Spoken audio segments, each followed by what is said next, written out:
সদৌ চাওতাল ছাত্ৰ সন্থাই যোৱা 11 অক্টোবৰ তাৰিখে এক ধাৰাবাহিক আন্দোলন ঘোষণা কৰিছিল আৰু যোৱা অক্টোবৰ 17 তাৰিখৰ পৰা গোটেই অসমত ধাৰাবাহিক আন্দোলন কাৰ্যসূচী চলি আছে। আমি আশা কৰো যে অসম চৰকাৰে ভাৰত চৰকাৰলৈ প্ৰতিবেদন যি পঠিয়াব বিচাৰিছে, আমি আশাবাদী বা আমি অসম চৰকাৰক অনুৰোধ কৰিছো যে আমাৰ যি প্ৰতিবেদনখন চাহ জনগোষ্ঠী নহয়, আদিবাসী নহয়, আমি সান্থাল হয়, আমি সান্থাল হিচাপে আমি প্ৰতিবেদনখন বিচাৰিছো যাতে অসম চৰকাৰে ভাৰত চৰকাৰক পঠিয়ায়। আৰু এই আশাৰে অসম চৰকাৰ আমি ডিষ্ট্ৰিক্ট আক্ষেপ কৰিবৰ কাৰণে ডিষ্ট্ৰিক্ট গোচৰ কৰাৰ কাৰণে আমি অহা 10 তাৰিখে আমি ধাৰাবাহিক এক আন্দোলন কাৰ্যসূচী ওদালগুৰি অনুষ্ঠিত কৰিছো।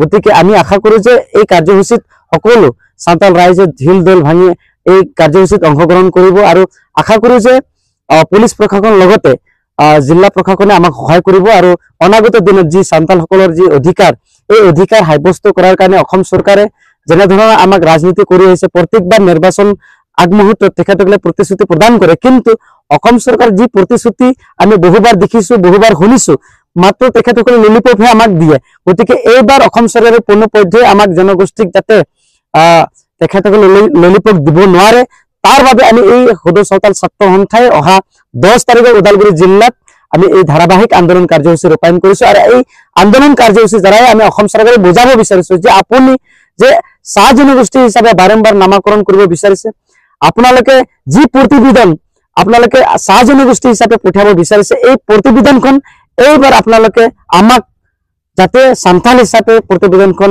পঠিয়াই আমাৰ কাৰণে।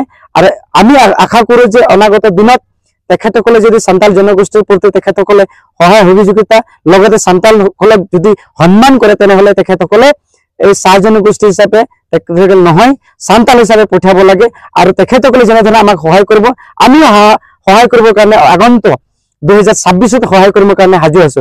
যদিহে তেখেতসকলে আমাৰ কথা, আমাৰ দাবী তেখেতসকলে ফুলফিল নকৰে বা নুশুনে, তেতিয়াহ'লে চাওতাল জনগোষ্ঠী জাগিছে, অনাগত দিনত জাগিব। আৰু সময় থাকোঁতে তেখেতসকলে জানিবলৈ উচিত, নহলে তেখেতসকলে সময় অহাৰ লগে লগে চাওতাল জনগোষ্ঠী তেখেতসকলে প্ৰত্যুত্তৰ দিবৰ কাৰণে আমি সাজু হৈ আছো।